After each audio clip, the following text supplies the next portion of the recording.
Congratulations, my friends! Through the power of friendship, you have found all the artifacts. And now I have returned to bring peace and friendship to the entire Imperium. No matter what the voices in my head say. You are weak, Vulcan. Shut your nut-faced brain ghost Ferris! You are not friend. Yes! Yes! I did it! I am best forge, father!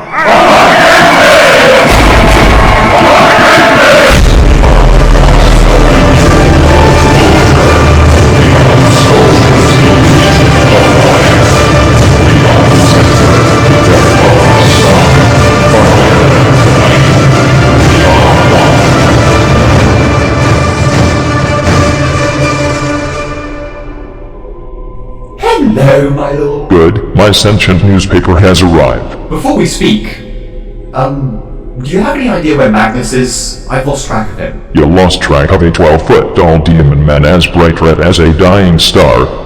That is truly a great achievement. I know where he is, however. He is busy writing up the first volume of my soon-to-be smash hit book, The Emperor's Guide to the Galaxy, like I asked. Understood. I was worried you'd be off sacrificing children or something. Never mind. We have just received a message from the Ultramarines. Let me guess.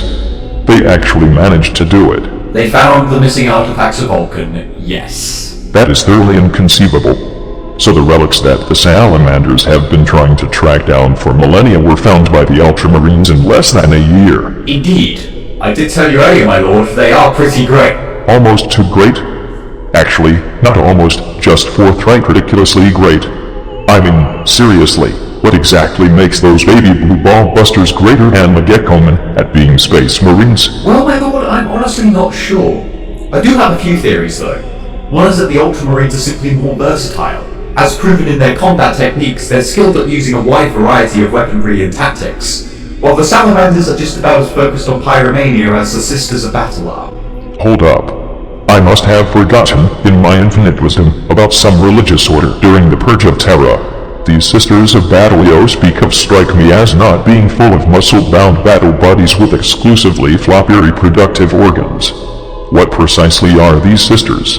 Well, do you remember the lady called Alicia Dominica? The one I brought in here to stop Goj Van Dyer during the Age of Apostasy? My non-existent genitalia are still trembling in uncertainty. Essentially, it's an organization of people like her. They're the military arm of the Adeptus Sororitas, which you yourself talked about during the latest answer session. You know, the ones you sent out your erogenous spinets to. Oh yes, them. That scarcely sounds so grievous after all, seeing as they eliminated that person with the most evil-sounding name I have ever heard. I am most certain they are sensible and rational people. Yeah, sensible and rational, yes, those are words. Perhaps I can use them for destructive purposes. If someone would try to prank call me in the future for unspecified reasons, I will be most happy to hear about them later. Damn it. Back to the topic.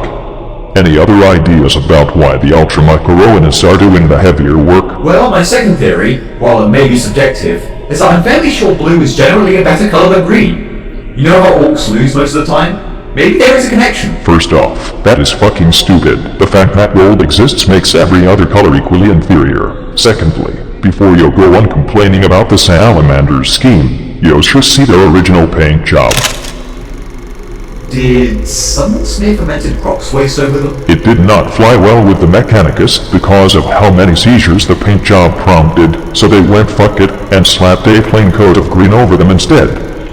Continuing on to my third point, while still speaking about colors, the Salamanders generally make your regular civilians and whatnot more worried because they are all black. What? Their skin color is black, my lord. They look very unnatural and quite frightening. That statement would be so damn hysterical if it did not make me cry tears of pure disappointment from my skull. What do you mean, my lord? Yo, and by extension most likely the rest of the Imperium, have gone back to the ideals of ancient times, when people bounced around and inanely judged each other's characters solely upon the hue of their epidermis. What? This is exactly why regular humans cannot be left unchecked for a single fucking second, before they start blaming and beliming each other. I keep on trying to make humanity function on its own, but it just will not stop. Oh my lord, I think Actually, I am going to act like a brain-dead fucking mortal now to, oh boy, I have not seen what sort of coloration you have underneath that golden mirror you call a suit of armor in over 10,000 years. Let me see what kind of pigment your corporeal container has, and I will figuratively pour acid salt all over it. Wait, I am so confused, my lord. Why are your eyes lighting up and it's going back? Wait, what the heck are you doing?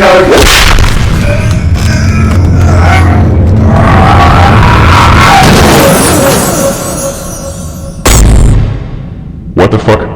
Ow. My lord? Was that really necessary? You're black. But you are shit-talking other blacks. I am confused. Black? No, I'm not. Yes, you fucking are. Have you been in that shimmering shell of yours for so long that you forgot you had something under it? Gold is not a skin color, unfortunately. No, I'd call it, like, brownish? I don't know, just some standard skin color, not black like the salamanders. Then what in the fuck are you trying to say? Well, my lord, I mean, you know, the salamanders all have a literally pitch black exterior with an almost coal-like skin texture and red glowing eyes. It's like they are bathing in burning promethium on a daily basis. What are you even on about, Goldilocks? I am honestly surprised you don't know about this, my lord. I'm certain the salamanders have always looked like that. Your memory must be distorted from all the smooth, lubricated skin you have consistently been exposed to for these past 10,000 years. Your mind has started fantasizing about big, exotic, crust-covered men that come and take you away to the lands of 1,000 volcano cannons exploding in your face. That might be true, but it does not affect my argument. Look, you can even see it here. By terrorists, that is new. I do not remember this being a thing. Is my mind playing tricks on me? Knowing the state of my memory, perhaps I did forget. Now I just feel like some kind of huge dick. I feel that your heart is in the right place, but you can't be blamed for your degraded memory of things. Yes, that is correct. As you know, I am always in the right. So, can I have my armor back? I fear the other custodians will come and lubricate my revealed body parts. And start patting my chest like muscular bongos and... You are such a fragile little butterflower, aren't you? So, please enlighten me, what in the shitacular showboat actually happened to the salamanders to make them look like this?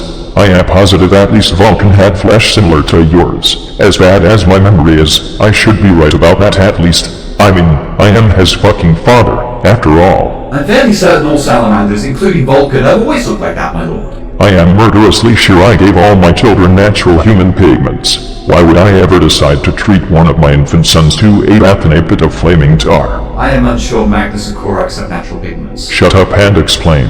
Well, I believe their pigment was actually affected over time by the homeworld of Nocturne. Their gene seed does a chemical reaction to the radiation upon the planet, which inherently turns all salamanders jet black, also shifting their eyes to a fiery red. No, that is just fucking stupid. Why would the one chapter that happened to have people of black pigment as a majority end up turning into vituperative fucking caricatures of their past selves? Must be. That shit's quintessence again. And now to give the blood angels Cupid wings, and the space wolves the repeat faces of pugs, all according to my ever-growing schemes.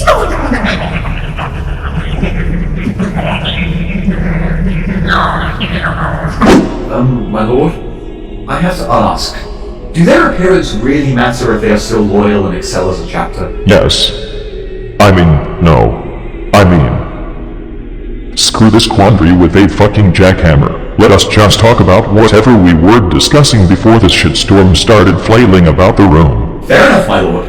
As I was about to say, another difference between the Ultramarines and the Salamanders are that, while the Salamanders follow the Codex Astartes, they also follow a set of their own doctrines exclusive to the chapter. Oh brilliance, more rules I have not been told about. First off, the Salamanders are very self-reliant and individual for being Astartes. Each Salamander is taught how to repair and improve his own war gear, effectively making them all blacksmiths. No pun intended. Thanks to this, the Salamanders have a lot of mastercraft weaponry and armor in comparison to other Astartes chapters. This is a useful trait when combined with their latent pyromania. TOASTYYY Hilda. Speaking of which, just to establish their tactical prowess, several millennia ago, the Salamanders decided to fill an entire city with Promethean to destroy a Orc invasion. The good news is that it worked. The fire even eradicated all Orc spores, stopping any chance of the Horde The bad news is, well, they lit a city on fire. Well, that is Okay. Also, in the case of super heavy vehicles, they primarily tend to use the Land Raider Redeemer, which is basically two gargantuan flamers in the shape of a tank. As great as that sounds, it also sounds incredibly unconventional. Not to mention, they also literally wear fire on their armor. Time out. Are you earnest in this claim? For fuck's sake, do they have a who can't stay on fire the longest contest as well? Or what? Well, maybe not that, but an ancient ritual amongst the salamanders is that when one of their battle brothers grows too old, is dishonored, or is crippled and unable to fight, they will undergo a ceremony which involves them walking out into the fiery desert to meet their death in flames. What the fuck? Another one of their customs is that when a salamander actually dies, their body will be cremated in ritualistic fashion in the flames of a giant volcano called Mount Deathfire. Is this a Space Marine chapter, or a death metal band? If they do not manage to get the fallen Astartes back to Nocturne to be cremated, his battle brothers perform a local cremation ritual in which they light the deceased on fire and then all stick their arms into the flames. Now I am starting to feel uncomfortable. But when a captain of the salamanders dies, a grand ceremony is initiated when they strap the dead captain to a giant slab of ceramite-coated marble. Two battle brothers dressed in simple robes then proceed to lower the slab and the captain into a pool of lava. The battle brothers chosen to do this would have their own hands scalded with the white-hot chains that suspended the slab as they lowered it down. They have to do it in perfect unison, as the chains are engraved with the salamander's iconography, making the battle brothers' hands have permanent third-degree burns with the semblance of a hammer, an anvil, and a flame upon their palms. Now this is just becoming fetishistic. With the death of a captain, a new one has to ascend to the ranks, of course. In the ritual of ascension, they take the soon-to-be captain and strip him down to only his sash. He is then branded with a mark on his chest and shoulder as to signify his captainship. Then he is placed upon a platform in his undraped splendor and is subject to an extreme pillar-like inferno launched from below that surrounds him for a few seconds. The ritual is then concluded with the words, "Vulcan's fire burns in my breast. With it I shall smite the foes of the Emperor." They are taking that passage pretty damn literally, it seems. Seriously. Is this troubling craving for flames a side effect of me placing them a bit too close to some candles when they were just little gene seeds in a tube? Why do so many of my sons have such revolting compulsions? Oh my lord, it's not your fault. That is definitely correct. I never do anything wrong ever. Well, anyway, even if they have such a blatant fixation with fire, they are still one of your finest. They are a chapter that, despite their imposing looks, do an outstanding job caring for and protecting civilians, often acting as rearguard in several confrontations. That must go superbly for them considering their specialization with such short-range weaponry. The population is always grateful for it. One instance was that during the Second War of Armageddon, when all the chapters involved were waging war on all different fronts, the salamanders picked up the dangerously neglected task of handling supplies, escorting refugees, and helping the defenseless. In the battles upon the planet of Armageddon, the salamanders fought for the planet's people and generally frowned upon the notion that the populace of the Imperium were of no worth. These ideals are actually so strongly held by the salamanders that their chapter master, Tushan, came blows with the first captain of a chapter known as the Marines Malevolent. The captain had early bombarded a refugee camp that had been ambushed by orcs, as he said that he didn't have time to waste on saving the civilians. This greatly angered Tushan and made the Marines Malevolent generally seem like total arse clowns. Those Marines Malevolent seem to be suffering from GOG Evandire syndrome. Seriously, who in their right mind openly names their chapter Malevolent? Nobody! The Marines Malevolent don't seem to have anything right about them. Even their color scheme seems rather obnoxious. It is like they took the Salamander's previous color scheme and removed everything even remotely good about it. I will have to pencil in a virus bombing upon this abomination. On a side note, it is a good thing Yo inserted the Simid visualizer into the Golden Throne. It makes exposition much easier. Agreed, my lord. Either way, I hope you do see how the Salamanders are still one of your finest in this regard. They stay true to their Primarch and you in both code and mannerisms. Yes, that is all absolutely fantastic, but there is just one problem. Pyrophilia, my lord? Other than that, at the beginning of this conversation, I actually asked Yo to provide evidence that the Ultramarines are greater than the Salamanders. Now Yo have just set them up to be creepy but nice guys with a thing for helping people. And fire. They found the artifacts before the Salamanders? I want to say you are not proving a fucking thing, but I cannot say that without being wrong, and I am of course never wrong as already established. Well, my lord, the Ultramarines will most likely live long, eventually fading into legend with their deeds and self-publicism. but the salamanders will continue to burn like a mighty flame in the hearts of the people they have defended. It is better to burn out than to fade away. Yes indeed, my lord. Yes indeed. Seriously though, next time I meet Vulcan I am going to tell him to take his sons on a field trip to a freezing cold ice planet for a couple of years so they can reorient their fucking perspective. Life's not all fire and flames, am I right, my lord? No, especially in the case of the mangy fruit balls of Fenris. I bet Lee Man and his band of puppies are still sitting about trying to figure out how friction works. Actually, those should tell me about their drunken tirades next. Right. Of course, my lord. You must not speak of the wolves. Who dares suddenly interject things in my presence? Oh look, it is my precious little century bubble. How is my sweetheart doing today? Father, your sweetheart was I, Rogodor.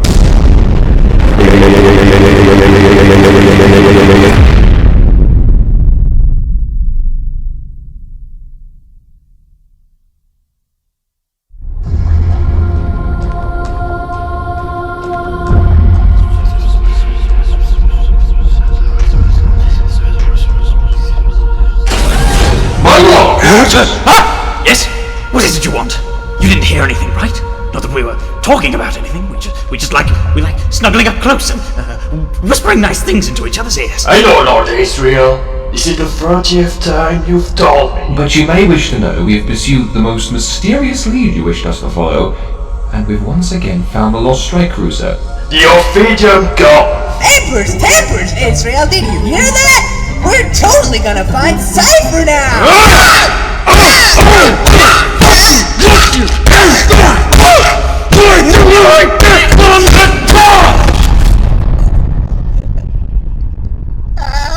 Azrael! There's blood all over the floor now! I really don't want to get that on my armor. It's all murky, probably stains easily. Well, we'll soon be making fall upon the planet to which we've been led. That is all. Thank you, dismissed. Oh, remember to close the door, but not too harshly. Yes, Lord Belial. I won't close the automatic door too harshly. Did he just mouth me?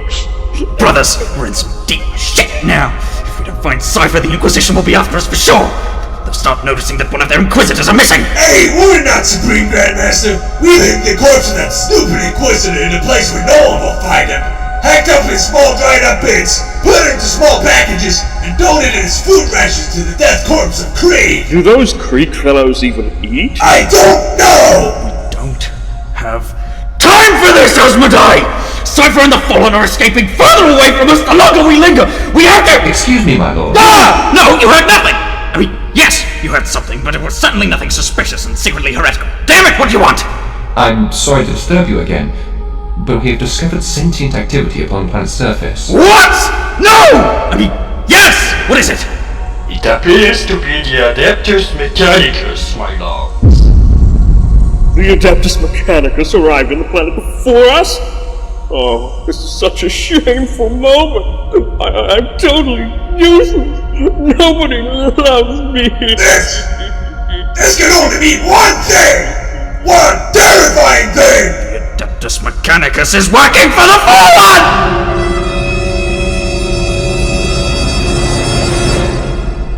My lord, what are the Fallen? Make him repent, Asmodai. Repent, motherfucker!